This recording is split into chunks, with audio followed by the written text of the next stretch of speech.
বাংলাদেশের ফুটবলে ভবিষ্যৎটা কেমন সেটা বোঝা যাবে মে মাসে, কারণ মে মাসেই ভারতের অরুণাচল প্রদেশে অনুষ্ঠিত হতে যাচ্ছে আন্ডার 19 সাফ চ্যাম্পিয়নশিপ 9 থেকে 18 তারিখ।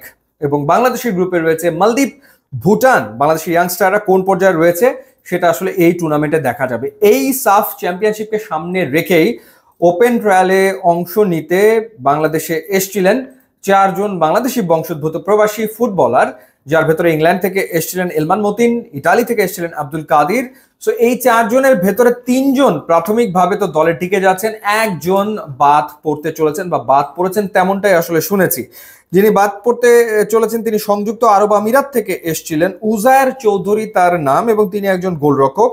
আতলেতিকো জুনিয়র্স একাডেমিতে খেলেছেন এই গোলরক্ষক, কিন্তু তার পারফরমেন্সে সন্তুষ্ট হতে পারেননি সম্ভবত বাফুফের যিনি টেকনিক্যাল ডিরেক্টর হিসেবে কাজ করছেন সাইফুল বারী টিটু, এবং একই সাথে কোচ গোলাম রাব্বানী ছোটন। বাকিরা প্রাথমিকভাবে দলে জায়গা করে নিয়েছেন বা নিচ্ছেন, এবং ক্যাম্প শুরু হয়ে যাচ্ছে অচিরেই। 17 এপ্রিল থেকে ক্যাম্প শুরু হবে আন্ডার 19 টিমের, এবং সেটা ঢাকাতে না, সেটা হবে যশোরের শামসুল হুদা একাডেমিতে। এটা একটা দুর্দান্ত একাডেমি, দারুণ একটা একাডেমি যশোরে। সেখানেই আসলে ইনিশিয়ালি ক্যাম্পটা হবে। ওইখানে ক্যাম্প করার পর দল চলে আসবে বিকেএসপিতে। বিকেএসপির যে টার্ফ, সেখানে আবার 7 দিন ধরে একটা কন্ডিশনিং ক্যাম্প হবে। টার্ফে প্লেয়াররা প্র্যাকটিস করবে। তারপর বাংলাদেশ দল চলে যাবে হচ্ছে অরুণাচল প্রদেশে। সেটা হচ্ছে 6 তারিখে। 9 তারিখ থেকে টুর্নামেন্ট শুরু, বাংলাদেশ দল যাবে হচ্ছে 6 তারিখে, সেটাই আসলে শুনলাম। সো এভাবে করে ক্যাম্পটা সাজানো হয়েছে। প্রথমে যশোরে দল থাকবে, ওখানে একদম আবাসিক ক্যাম্প, সেটা পরিচালনা করার পর আবার বিকেএসপিতে টার্ফে আবার ফুটবলাররা খেলবে।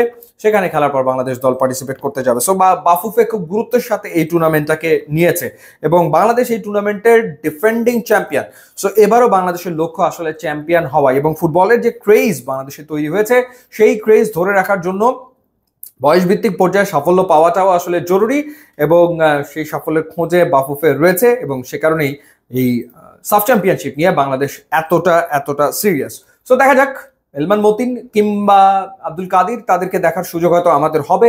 তারা যদি শেষ মুহূর্তে দলে জায়গা করে নেয় এবং তারা কেমন পারফর্ম করে।